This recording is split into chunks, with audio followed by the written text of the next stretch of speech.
Hi hello welcome back to our channel. റിലേഷൻഷിപ്പിൽ ഒരു fight ഉണ്ടായെന്ന് വിചാരിച്ച് അതൊരിക്കലും ആ റിലേഷൻഷിപ്പിനെ ബ്രേക്ക് ചെയ്യില്ല. പക്ഷെ അതിന് ശേഷം ഉണ്ടാവുന്ന സൈലൻസ് മേ ബി ഒരു ബ്രേക്കിന് കാരണമായേക്കാം. സോ ഇന്നത്തെ നമ്മുടെ topic how to rebuild trust after a fight. ഒരു ഫൈറ്റിന് ശേഷം നമ്മളത് സോൾവ് ചെയ്യാൻ വേണ്ടി പോകുന്ന സമയത്ത് നമ്മൾ മനസ്സിലാക്കേണ്ട കുറച്ച് കാര്യങ്ങളാണ് നമ്മൾ ഇനി നോക്കാൻ പോകുന്നത്. അപ്പോൾ step 1, understand what broke the trust. നമ്മളൊരു ഫൈറ്റിന് ശേഷം നമ്മൾ സോൾവ് ചെയ്യാൻ വേണ്ടി പോകുന്ന സമയത്ത് നമ്മളുടെ പാർട്ട്ണറിന് ഹേർട്ട് ആയിട്ടുള്ള കാര്യം എന്താണെന്നുള്ളത് നമ്മൾ മനസ്സിലാക്കണം. അത് മേ ബി നമ്മൾ ആർഗ്യുമെന്റ് ഉണ്ടാവുന്ന സമയത്ത് നമ്മൾ പറഞ്ഞിട്ടുള്ള ഏതെങ്കിലും വേർഡ്സ് ആവാം, അല്ലെങ്കിൽ നമ്മൾ സംസാരിച്ചിട്ടുള്ള നമ്മുടെ സംസാരത്തിന്റെ ടോൺ ആവാം അവരെ ഹേർട്ട് ചെയ്തിട്ടുള്ളത്, അല്ലെങ്കിൽ നമ്മൾ പറഞ്ഞിട്ടുള്ള ഏതെങ്കിലും സ്റ്റേറ്റ്മെന്റ്സ് ആവാം. ചിലപ്പോൾ അവരുടെ സൈഡ് നമ്മളടുത്ത് എക്സ്പ്ലെയിൻ ചെയ്യാൻ വന്ന സമയത്ത് നമ്മൾ കാര്യമായിട്ട് അറ്റൻഷൻ ഒന്നും കൊടുത്തിട്ടുണ്ടാവില്ല, അല്ലെങ്കിൽ നമ്മൾ അതിനെ ഇഗ്നോർ ചെയ്തിട്ടുണ്ടാവും. അപ്പോൾ ഇതിൽ ഏത് കാര്യം കൊണ്ടാണ് അവർക്ക് ഹേർട്ട് ആയത് എന്നുള്ളതിനെ പറ്റിയിട്ട് നമുക്ക് വ്യക്തമായിട്ടുള്ള ഒരു ധാരണ ഉണ്ടായിരിക്കുന്നത് നല്ലതാണ്. Step number 2, communicate without defending. നമ്മൾ അവർക്ക് ഹേർട്ടായത് എന്താണെന്ന് നമുക്ക് മനസ്സിലായില്ല, അപ്പൊ നമ്മൾ എന്താ ചെയ്യുക, അവരായിട്ട് പോയി സംസാരിച്ച് കമ്മ്യൂണിക്കേറ്റ് ചെയ്തിട്ട് നമ്മൾ മനസ്സിലാക്കാനായിട്ട് ശ്രമിക്കും. അപ്പൊ നമ്മൾ സംസാരിക്കാൻ പോകുന്ന സമയത്ത് നമ്മൾ ശ്രദ്ധിക്കേണ്ട കാര്യങ്ങളാണ് ഇനി നമ്മൾ നോക്കാനായിട്ട് പോകുന്നത്. ഇതിൽ 3 പോയിന്റ്സ് ആണ് മെയിൻ ആയിട്ട് വരുന്നത്. ഫസ്റ്റ് പോയിന്റ്, നമ്മൾ സംസാരിക്കുന്ന സമയത്ത് അതൊരു ആർഗ്യുമെന്റിലേക്ക് പോകാനുള്ള ചാൻസ് ഉണ്ട്. കാരണം നമ്മൾ എപ്പോഴും ഒരു ഫൈറ്റ് കഴിഞ്ഞാൽ സംസാരിക്കുന്നത് ആരുടെ ഭാഗത്താണ് തെറ്റ്, നിന്റെ ഭാഗത്താണ് ശരി, എൻ്റെ ഭാഗത്താണ് തെറ്റ്, ഈ രീതിയിൽ നമ്മൾ പ്രൂവ് ചെയ്യാൻ വേണ്ടിയിട്ടാണ്. എൻ്റെ ഭാഗത്ത് തെറ്റില്ലെന്ന് പ്രൂവ് ചെയ്യാൻ വേണ്ടിയിട്ട് ഒരു പാർട്ട്ണർ സംസാരിക്കും, അതേപോലെ മറ്റേ സൈഡിലുള്ള ആള് എൻ്റെ ഭാഗത്തും തെറ്റില്ല എന്ന് പ്രൂവ് ചെയ്യാൻ വേണ്ടി അങ്ങനെ സംസാരിക്കും. അപ്പോൾ എന്താവും, അതൊരു ഫൈറ്റിലേക്ക് പോവും. അപ്പോൾ അവിടെ നമ്മൾ ശ്രദ്ധിക്കേണ്ടത് നമ്മളുടെ ഈ ടോക്ക്, നമ്മളുടെ ഈ ഒരു സംസാരം എന്ന് പറയുന്നത് ആര് തെറ്റ് ആര് ശരി എന്നുള്ളത് പ്രൂവ് ചെയ്യാൻ വേണ്ടിയിട്ടുള്ളതല്ല, മറിച്ച് ആർക്കൊക്കെ ഹേർട്ടായി, ആ ഹേർട്ടായതിനെ നമുക്ക് എങ്ങനെ ഹീൽ ചെയ്യാൻ പറ്റും, ഇത്തരത്തിലുള്ള കാര്യങ്ങൾക്ക് ഒരു തീരുമാനം ഉണ്ടാക്കാൻ വേണ്ടിയിട്ടാണ് നമ്മൾ സംസാരിക്കുന്നത് എന്നത് നമ്മൾ രണ്ടുപേരും മനസ്സിലാക്കി കഴിഞ്ഞാൽ ഒന്നുകൂടി ബെറ്റർ ആയിരിക്കും. ഇനി രണ്ടാമത്തെ പോയിന്റ് പറയുന്നത്, നമ്മുടെ പാർട്ട്ണർ പറയുന്നത് രണ്ടുപേർക്കും അവരവരുടേതായിട്ടുള്ള സൈഡ് പറയാനുണ്ടാവും. അപ്പൊ രണ്ടുപേരും പറയുന്നത് രണ്ടുപേരും വളരെ സൈലന്റ് ആയിട്ട് ലിസൺ ചെയ്യാന്നുള്ളതാണ്. ഇപ്പൊ നമ്മുടെ പാർട്ട്ണർ അവരുടെ സൈഡിൽ നിന്ന് അവർക്ക് ഹേർട്ടായ കാര്യങ്ങൾ പറയുന്ന സമയത്ത് നമുക്ക് സ്വാഭാവികമായിട്ട് തോന്നും അവർ നമ്മളെ ബ്ലെയിം ചെയ്ത് സംസാരിക്കുന്ന പോലെ. അപ്പൊ നമ്മൾ എന്ത് ചെയ്യും, അതിനെ റെസ്പോണ്ട് ചെയ്യും. അങ്ങനെ അവിടെ ഒരു ഫൈറ്റ് വീണ്ടും ഉണ്ടാവാനുള്ള ചാൻസ് ഉണ്ട്. അപ്പൊ അതുകൊണ്ട് നമ്മൾ അവർക്ക് പറയാനുള്ളത് നമ്മളെ ബ്ലെയിം ചെയ്യുന്നു എന്ന് നമുക്ക് തോന്നിയാൽ പോലും സൈലന്റ് ആയിട്ട് ഇരുന്നിട്ട് കേൾക്കുക, അതിനുശേഷം മാത്രം നമ്മൾ റെസ്പോണ്ട് ചെയ്യാം. അതുപോലെ തന്നെ രണ്ട് സൈഡും നമ്മൾ ആദ്യം ലിസൺ ചെയ്യുക, അവർക്ക് പറയാനുള്ളത് പറഞ്ഞു കഴിഞ്ഞതിന് ശേഷം മാത്രം അതിനോട് റെസ്പോണ്ട് ചെയ്യാം. ഇനി മൂന്നാമത്തെ പോയിന്റ്, നമ്മൾ റെസ്പോണ്ട് ചെയ്യേണ്ടത് എങ്ങനെയാണെന്നാണ്. നമ്മൾ അവരോട് റെസ്പോണ്ട് ചെയ്യുമ്പോൾ സ്വാഭാവികമായിട്ടും നമ്മൾ റെസ്പോണ്ട് ചെയ്യാൻ പോകുന്നത് ഞാൻ അങ്ങനെ ഉദ്ദേശിച്ച് പറഞ്ഞതല്ല, നിനക്ക് ഹേർട്ടാവും വിചാരിച്ച് ചെയ്തതല്ല, ഇത്തരത്തിലുള്ള സ്റ്റേറ്റ്മെന്റ്സ് ആണ് നമ്മൾ യൂസ് ചെയ്യുക. ഞാൻ അത് ഉദ്ദേശിച്ചിട്ടല്ല അങ്ങനെ പറഞ്ഞത്. പക്ഷെ അതല്ല അവർക്ക് വേണ്ടത്. അവർക്ക് വേണ്ടത് ഒരു ഇമോഷണൽ സപ്പോർട്ടാണ് ആ സമയത്ത്. അപ്പൊ നമ്മൾ ചെയ്യേണ്ടത് ഈ പറഞ്ഞ സ്റ്റേറ്റ്മെന്റ്സ് ഒക്കെ ഒഴിവാക്കിയിട്ട് അതിന് പകരം നമുക്ക് ഇങ്ങനെ പറയാം, എനിക്ക് മനസ്സിലായി, നിനക്കത് ഹേർട്ടായെന്ന് എനിക്ക് മനസ്സിലായി, ഇനി ഞാൻ അടുത്ത പ്രാവശ്യം ഞാൻ ഇനി എന്തെങ്കിലും ഫൈറ്റ് ഉണ്ടാവുകയാണെങ്കിൽ അങ്ങനെ ചെയ്യില്ല, അല്ലെങ്കിൽ അങ്ങനെ പറയില്ല, എൻ്റെ ഭാഗത്തുനിന്ന് വന്ന മിസ്റ്റേക്കിന് സോറി, നിനക്ക് അങ്ങനെ ഹേർട്ടായെങ്കിൽ സോറി. ഇത്തരത്തിലുള്ള സ്റ്റേറ്റ്മെന്റ്സ് യൂസ് ചെയ്യുകയാണെന്നുണ്ടെങ്കിൽ ഒന്നുകൂടി ബെറ്റർ ആയിരിക്കും. അപ്പോൾ സ്റ്റെപ്പ് നമ്പർ 3, ഇമോഷണൽ സ്പേസ് ആണ്. നമ്മളൊരു ഫൈറ്റിന് ശേഷം നമ്മുടെ പാർട്ട്ണർ, നമുക്ക് മനസ്സിലായി പാർട്ട്ണറിന് ഹേർട്ട് ആയിട്ടുണ്ടെന്ന്, അപ്പൊ അതിനുശേഷം ആള് നമ്മളടുത്ത് സംസാരിക്കാൻ വരാതെ മാറിയിരിക്കുകയാണ്, ഒരു സ്പേസ് അല്ലെങ്കിൽ ഒരു ഡിസ്റ്റൻസ് നമ്മൾ ഇന്ന് കീപ്പ് ചെയ്യണം. അപ്പൊ സ്വാഭാവികമായിട്ട് നമ്മൾ എന്താ വിചാരിക്കുക, ആള് നമ്മളോട് പിണക്കത്തിലാണ്, അല്ലെങ്കിൽ നമ്മളോട് തെറ്റിയിട്ട് മാറി നിൽക്കുകയാണ്, നമ്മളോടുള്ള വാശി കാണിക്കുകയാണെന്നൊക്കെയാണ് വിചാരിക്കുക. പക്ഷെ ശരിക്കും പറഞ്ഞു കഴിഞ്ഞാല് വാശി കാണിക്കുന്നവരുണ്ട്, പക്ഷെ ചില കേസിൽ അവരൊരു സ്പേസ് അവർക്ക് ആവശ്യമായിട്ടുണ്ടാവും. അവരൊരു ഇമോഷണൽ സ്പേസ്, അവർക്കൊരു കുറച്ച് ഒരു എന്താ പറയാ മീ ടൈം അവർക്ക് ആവശ്യമുണ്ടാവും. ഈ കാര്യങ്ങളൊക്കെ ഒന്ന് പ്രോസസ്സായി വരാന്, എന്താണ് സംഭവിച്ചത്, അവരുടെ ഭാഗത്തു നിന്ന് തന്നെ എന്തൊക്കെ മിസ്റ്റേക്സ് വന്നിട്ടുണ്ട്, ചിലപ്പോൾ അവർക്ക് അതിൽ റിഗ്രറ്റ് ഉണ്ടാവും. അങ്ങനെ അവർക്കൊരു തന്നെയുള്ള കുറച്ച് ടൈം അവർക്ക് ആവശ്യമുണ്ടാവും. അതുകൊണ്ടാണ് അവർ ആ ഒരു സ്പേസ് തേടി പോകുന്നത്. അപ്പൊ നമ്മൾ എന്താ ചെയ്യേണ്ടതെന്ന് വെച്ച് കഴിഞ്ഞാല് അവർക്കുള്ള ടൈം കൊടുക്കുക, അവരാവശ്യപ്പെടുന്ന ടൈം. അവർക്കൊന്ന് ഒറ്റയ്ക്ക് ഇരിക്കണം, അങ്ങനെയൊക്കെ ആയിരിക്കും പറയുന്നത്. അപ്പൊ ആ ടൈം ശരി, അവർ ഒറ്റയ്ക്ക് ഇരുന്നോട്ടെ, അവരെ നമ്മൾ അങ്ങനെ വിടുക. അല്ലാതെ നമ്മൾ ആ സമയം അവരുടെ പിന്നാലെ പോയി വാ നമുക്കിത് കോംപ്രമൈസ് ചെയ്യാന്ന് പറഞ്ഞ് പിടിച്ചു വലിച്ച് കൊണ്ടുവന്നു കഴിഞ്ഞാൽ സിറ്റുവേഷൻ ഒന്നുകൂടി വേഴ്സ്റ്റ് ആവാനാണ് ചാൻസ് ഉള്ളത്.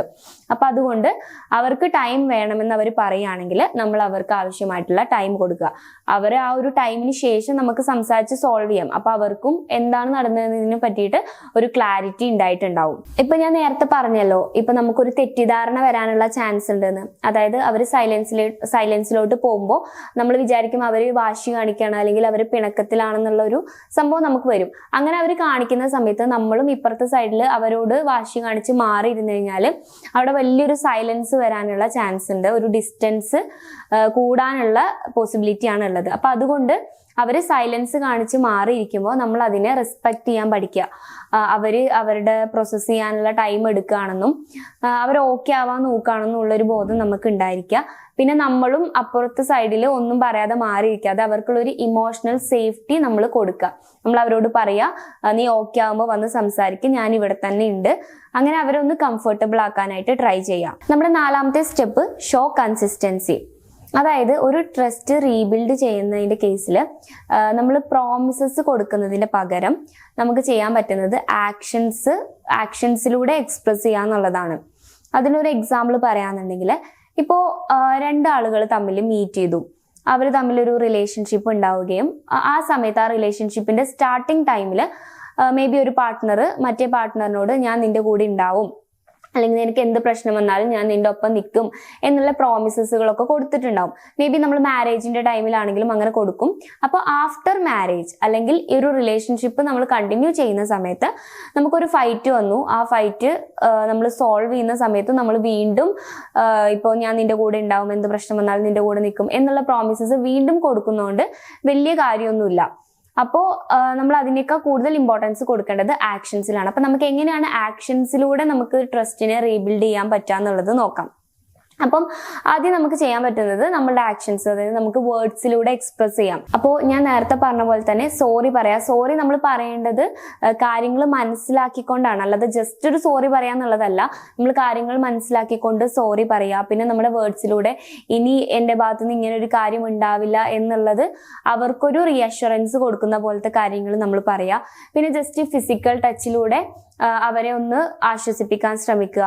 നമ്മൾ ചെറിയ രീതിയിൽ ഹഗ് ചെയ്യുക, ചെറുതായിട്ട് നമ്മൾ അവരുടെ കൈ പിടിക്കുക, അങ്ങനെ ചെറിയ രീതിയിലുള്ള കാര്യങ്ങൾ ചെയ്തിട്ട് അവർക്കൊരു കംഫർട്ട് സ്പേസ് നമ്മൾ ഉണ്ടാക്കി കൊടുക്കുക. പിന്നെ നമ്മൾ തമ്മിലുള്ള കമ്മ്യൂണിക്കേഷൻസ് ഉണ്ടാകുമ്പോൾ, അതായത് നമ്മൾ പാർട്ട്നേഴ്സ് തമ്മിലുള്ള കമ്മ്യൂണിക്കേഷൻസ് ഉണ്ടാകുമ്പോൾ അതിൽ മാക്സിമം ഒരു ട്രാൻസ്പെറൻസി മെയിൻറ്റെയിൻ ചെയ്യുക.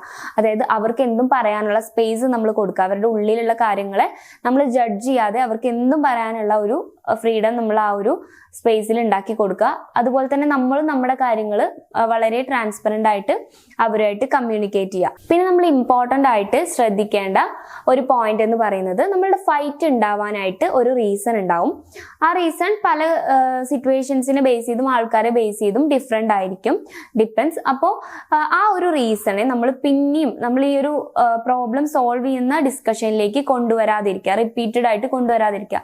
അങ്ങനെ കൊണ്ടുവന്നു കഴിഞ്ഞാൽ എന്താ സംഭവിക്കാന്ന് വെച്ചാൽ, ഇപ്പൊ ഒരു എക്സാമ്പിൾ പറയുകയാണെങ്കിൽ, ഇപ്പൊ ഞാനും എൻ്റെ പാർട്ട്ണറും തമ്മിലൊരു ഫൈറ്റ് ഉണ്ടാവുകയാണെങ്കിൽ അതിനൊരു കോമൺ ആയിട്ടുള്ള റീസൺ ഉണ്ടാവും. അപ്പോൾ എൻ്റെ സൈഡിൽ നിന്ന് നോക്കുമ്പോൾ എൻ്റെ പാർട്ട്ണറിന്റെ സൈഡിൽ തെറ്റുള്ള പോലെയാണ് എനിക്ക് തോന്നുക, പാർട്ട്ണറിന്റെ സൈഡിൽ നിന്ന് നോക്കുമ്പോൾ എൻ്റെ സൈഡിലാണ് തെറ്റുള്ളതെന്നാണ് തോന്നുക. അപ്പോൾ അങ്ങനെ ഒരു സംഭവം ഉള്ളതുകൊണ്ട് നമ്മൾ വീണ്ടും വീണ്ടും ആ ഒരു റീസണെ നമ്മളുടെ ഈ കോംപ്രമൈസ് ചെയ്യുന്ന സംസാരത്തിലേക്ക് വലിച്ചു കൊണ്ടുവരുമ്പോൾ അവിടെ വീണ്ടും വീണ്ടും ആർഗ്യുമെന്റ്സ് ഉണ്ടാവാനുള്ള ചാൻസ് ഉണ്ട്. അപ്പൊ അതുകൊണ്ട് നമ്മൾ അത് സംസാരിച്ച് സോൾവ് ചെയ്ത് വിട്ട് കഴിഞ്ഞാൽ പിന്നെയും നമ്മൾ ഇത് സോൾവ് ചെയ്യുന്ന സമയത്ത് ആ ഒരു ആ ഒരു പെർട്ടിക്കുലർ റീസണെ റിപ്പീറ്റഡ് ആയിട്ട് നമ്മളുടെ ഇടയിലേക്ക് കൊണ്ടുവരാതിരിക്കുക എന്നുള്ളതാണ്. ഇനി സ്റ്റെപ്പ് നമ്പർ 5, റീകണക്ഷൻ ഇമോഷണലി. നമുക്ക് എങ്ങനെയാണ് നമ്മളുടെ ഫൈറ്റിന് ശേഷം നഷ്ടപ്പെട്ടു പോയ ആ ഒരു ഇമോഷണൽ കണക്ഷനെയും ട്രസ്റ്റിനെയൊക്കെ തിരിച്ചു കൊണ്ടുവരാൻ പറ്റുക എന്നുള്ളതാണ്. അപ്പൊ നമ്മൾ ഓൾറെഡി പ്രശ്നങ്ങളൊക്കെ പറഞ്ഞു, സോൾവ് ചെയ്തു, രണ്ടുപേരുടെ സൈഡും പറഞ്ഞു, രണ്ടുപേരും മനസ്സിലാക്കി, ഇത്രയും കാര്യങ്ങൾ ചെയ്യാം.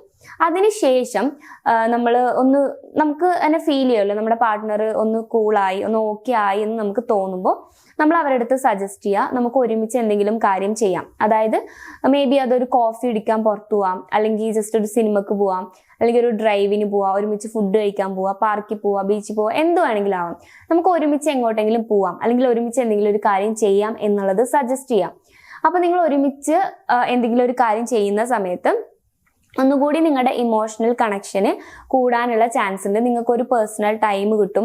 നിങ്ങൾക്ക് അങ്ങോട്ടും ഇങ്ങോട്ടും ആ ഒരു നമ്മളോട് തന്നെ സംസാരിക്കുന്നു, നമ്മളോട് തന്നെ കാര്യങ്ങൾ ഇടപഴകുമ്പോൾ നമുക്ക് ഒന്നുകൂടി കണക്റ്റ് ആവാനുള്ള ഒരു ചാൻസ് അവിടെ ഉണ്ടാവും. പിന്നെ ആ ഒരു ജേർണിയിൽ നമ്മൾ ഈ ഒരു ഇമോഷണൽ കണക്ഷന് വേണ്ടിയിട്ട് നമ്മൾ എന്താണ് ഇപ്പോൾ ഡ്രൈവിന് പോവുകയാണെങ്കിൽ ആ ഒരു സമയത്ത് നമ്മൾ വളരെ ജെന്റിലായിട്ട് അവരോട് പെരുമാറുക, വളരെ അവരെ ഒന്ന് അപ്രിഷിയേറ്റ് ചെയ്യുക. ചില കാര്യം ഇപ്പം അവർ നന്നായിട്ട് ഡ്രസ്സ് ചെയ്തിട്ടുണ്ടെങ്കിൽ അവരുടെ ആ ഒരു കാര്യത്തിനെ നമ്മൾ ഒന്ന് അപ്രിഷിയേറ്റ് ചെയ്യുക.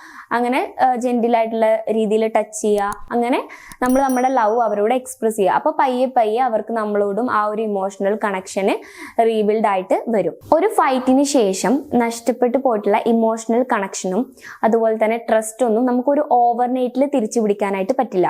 പക്ഷെ അതിന് ഗ്രാജുവലി നമുക്ക് തിരിച്ചു പിടിക്കാൻ പറ്റും. നമ്മളുടേതായിട്ടുള്ള ചെറിയ എഫേർട്ടുകൾ, നമ്മൾ പേഷ്യൻസ് കാണിക്കുക, നമ്മൾ ഹോണസ്റ്റ് ആയിട്ട് നിൽക്കുക, ഇത്തരത്തിലുള്ള കാര്യങ്ങളിലൂടെ നമുക്ക് ഉറപ്പായിട്ടും ആ ഒരു ട്രസ്റ്റിനെയും ഇമോഷണൽ കണക്ഷനൊക്കെ റീബിൽഡ് ചെയ്യാനായിട്ട് പറ്റും.